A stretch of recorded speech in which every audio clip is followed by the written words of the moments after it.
Hi, I'm Jack with DestinationWeddingEase.com, and I want to provide you 6 things not to do when planning your destination wedding. I post videos every Tuesday, so feel free to subscribe or hit the bell for notifications so you'll get updates when we post new videos.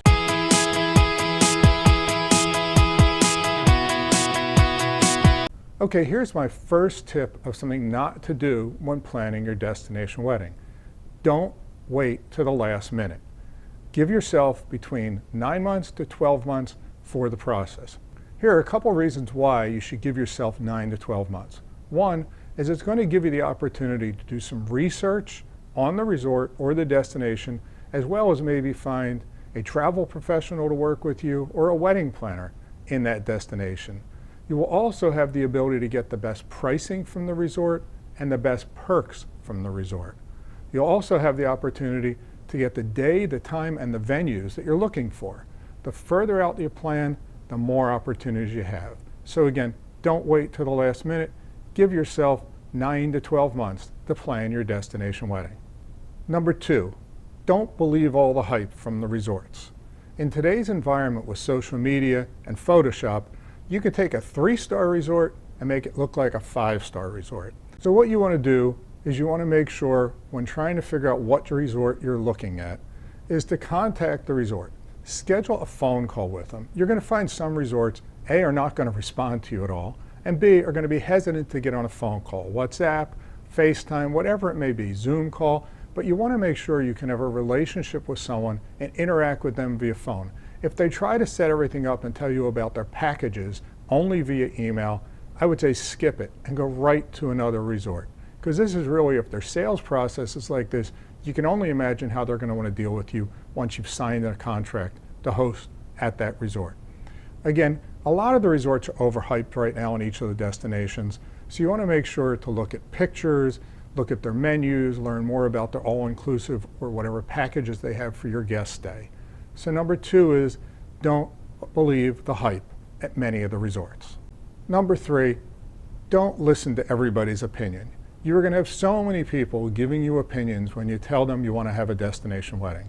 You're going to get people saying you're being selfish, or why are you making people go, or why can't we just have a local wedding?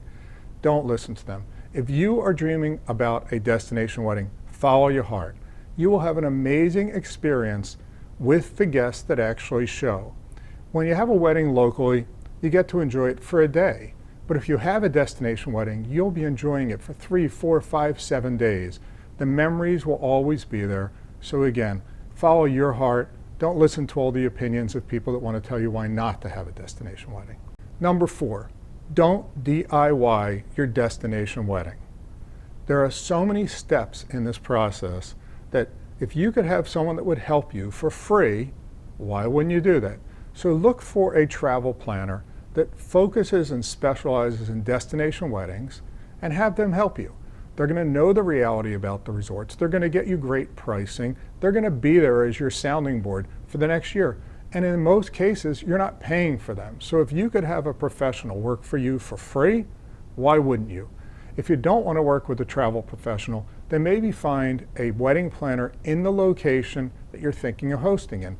Those will not be free, but again, you're spending all this time and money for the day or the week of a lifetime for yourself. Have someone there to support you that's your advocate and on your side. Number 5, don't get stressed out and frustrated. I guarantee at some point during the time, you are going to say to yourself, why am I doing this? Why? What you're going to find is that when you're interacting with the people at the destination, whether it's the resort or vendors, they're not responding to you. When they are responding, they're taking forever to answer a question. They're not answering your emails. They're not answering your calls. They're just delayed. It's just how things work in some of these destinations, is that they are out there doing weddings at the same time as you want them to service and sell you a wedding. So don't get frustrated. You're going to get frustrated because you're going to have your guests calling you and asking you about the resort. How do they get there? Asking you silly questions that are important to them. It's another reason why don't DIY this on your own, because doing it on your own, you're going to get stressed out, you're going to get frustrated, it just happens. So again, it's nice to have someone on your team, and even if you don't, just relax, enjoy it, because at the end of the day, when you do host your wedding, It's going to be an amazing experience, and you'll forget about all the stress that you've been dealing with the resorts or the vendors for the past 6, 9, 12 months. And number 6, don't pick a resort that's either too cheap, too expensive, or too exotic. I know this sounds complicated, but here's the issue. Look at who your guests are that you're inviting. You may have Ritz-Carlton tastes, but you may find that the guests you're inviting, the majority of them, are not going to appreciate the quality of things that you want. They may also not like that the resort is too expensive for their budget. We typically don't want to see a 3 or 4 night package or stay that's going to be more expensive than the airfare. So our experience has been over the years that our average destination wedding at a beach location, which is at an all-inclusive resort, is going to be on average a 4-night stay. As long as we stay between $600 to $1,000 per person, we don't hear from the guests about the pricing. Anytime the price is much higher than $1,000 a person, the guests are going to call and ask about it and complain, honestly, that it's just too expensive. On the other hand, if you pick a resort that the pricing is just so low, the guests are going to be calling you or your travel partner and asking them, is this too good to be true? And my experience is yes. If you pick a resort that the pricing is low, you're going to have issues with food, with drinks, and your overall guest experience is not going to be great. The other thing is you don't want to do is pick a resort that is at an exotic location far away. The issue we find is that if you have a resort, let's say in Tahiti, and you're from New Jersey, that is a 7-day trip.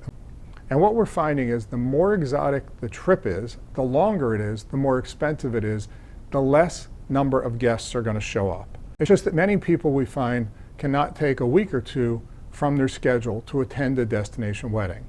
Most destination weddings in 2020 and for the past few years have been beach destinations, tropical destinations, and most are being held at all-inclusive resorts.